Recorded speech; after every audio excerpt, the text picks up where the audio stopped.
This is my 1989 Dodge Daytona ES. For those that don't know, these cars are the descendants of the K car platform that Chrysler designed in the 80s. The K platform and its siblings were eventually what would become of the SRT-4 and PT GT platforms. The backstory on this car is I bought it for $600 back in 2015. It was so cheap because the previous owner basically left it to die in the parking lot of his apartment building because the transmission was leaking and they wanted it gone.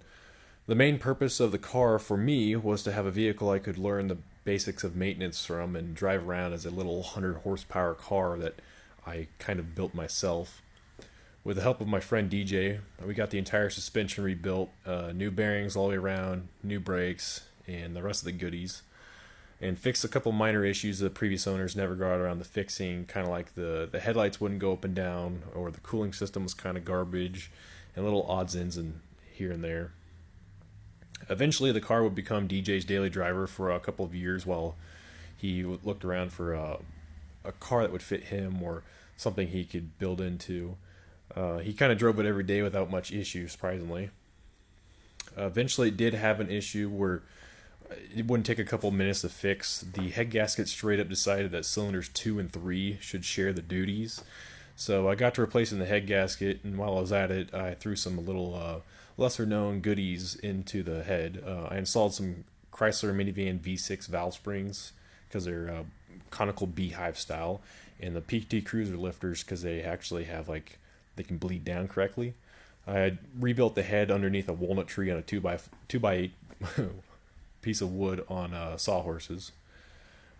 Ironically, right as I was tightening the head bolts on the Daytona, who would become my wife now, called me and said her PT Cruiser GT was overheating and blowing coolant all over the ground. So, ironically, the head gasket gave out as I was torquing down the head gasket to my other car. So after I fixed this car, she eventually drove it for about 6 months or so until we started realizing that the car was either drinking or puking out oil as fast as you could pour it in. The last drive I remember was we were going to a family event in 60 miles away. I overtopped the engine with oil, so I put 2 extra quarts in it. It's supposed to have 5, so I put 7 whole quarts in there before we left. By the time we got there, all of it was gone. Like literally the dipstick showed nothing on it. The engine never knocked or anything, surprisingly, but we drove it back another 7 quarts, and we kind of finally decided, it's time to put this thing away. And so here it is 2 years later. It's 2019, and the end of 2019. My wife needs a more fuel efficient car for her daily driver purposes because her job is kind of far away, and you spend a lot of money on gas with a pickup truck or even the PT Cruiser she's been driving. It's like a highly modified PT Cruiser, and 91 gas isn't cheap, and the gearing on the 4-speed auto is not really the best. So I got to pulling in the Daytona. Since I already had it, it got 34 miles a gallon before, so why not just rebuild the engine? Or at least that was the plan. A couple complications with that. My wife and my friend DJ somehow convinced me that the car was slow and it is time to turbocharge it so it's not so slow. As you can imagine, that would add time to a project.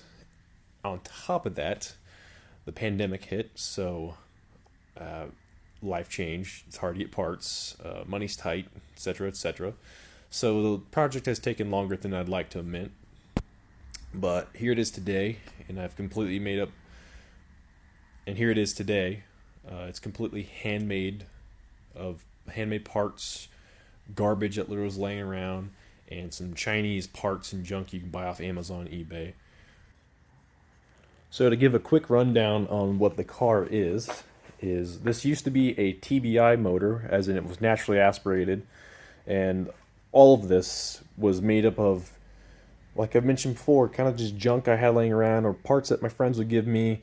None of this was, I really went out of my way to get any of this stuff. A lot of this was just kind of just garbage thrown together. So to start from the top down, the valve cover is from the original engine. The turbo models normally didn't come with these, but I think they have a better PCV design, so I went with that. The intake manifold I got off of Turbo Dodge forums quite a while back for almost nothing. The cylinder head came with that same purchase, so that's a turbo cylinder head. that's not really modified at all. The camshaft inside there is the original TBI camshaft, so it's from the naturally aspirated motor. It's considered a little upgrade, peppy pep, but whatever. The valve springs are the same ones I had in it, which were the 3.3 liter or 3.8 liter Caravan valve springs with an LS retainer on top and the original valve spring keeper. The lifters are from a PT Cruiser. What else is in here? Oh yeah, it's got head studs in it. I got for $50 shipped from someone that had already used them, so they're used head studs in there. The bottom end, and I'll put some overlays of stuff in here, is the block was given to me by a friend in St. Louis. The block was completely rusted up. I had to use electrolysis to get it back to acceptable state. The pistons I bought off of eBay for like $30 or $40 shipped. They're factory Mala pistons, so they're for a 2.5 liter motor. Weirdly enough, they're like brand new in the box, never been touched, factory original pistons, but they were for 30,000 overboard, so I got the block overboard. The rods are from a 2.2 liter T2 common block engine, so I guess it's from like 1989. The crank is the original crank out of the TBI motor. The pan is from is the original 2.5 liter one, and so is the pickup. So the engine itself is a 2.2 liter block with a 2.5 liter crank, 2.2 liter connecting rods with 2.5 liter pistons, and the heads are the same. Going over the rest of the car, the radiator, as you can see, is the good old-fashioned eBay, like $40 shipped to your door radiator for a Honda. I just made it work because the factory one wouldn't fit because the TBI one is too big. It goes all the way across here and you can't run boost pipes to the front. And the cars originally did have turbochargers on them with intercooler. The intercooler would sit right here. And the radiators are super expensive and hard to find, so I compromised with a $40 one and made it work. The intercooler pipes are TIG welded by my friend. They were like $80 shipped for the entire kit with all the boots and whatnot, so that's what's on there. The turbocharger, I'll have to show a picture of it, is a $100 ship to your door max speeding rods eBay turbo. It's a T04E or 50 trim.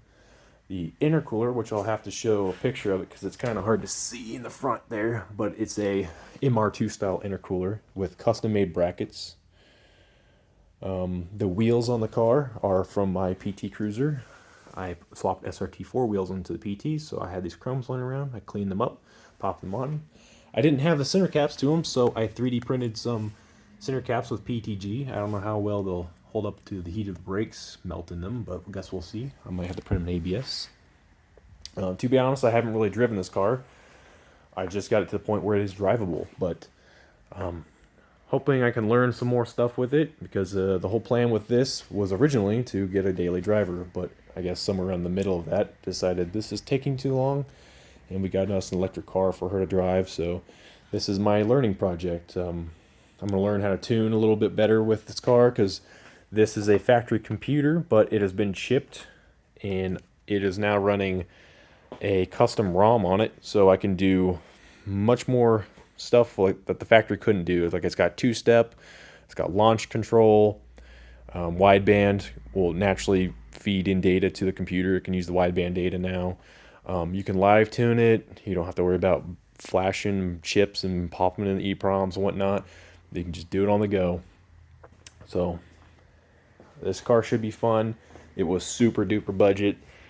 All of it's made of trash, as you can see. I mean, the paint's not the greatest either. It's all budget. It's what I had. It's what I had laying around. It's what other people had laying around, and help in time that people decided to donate to me.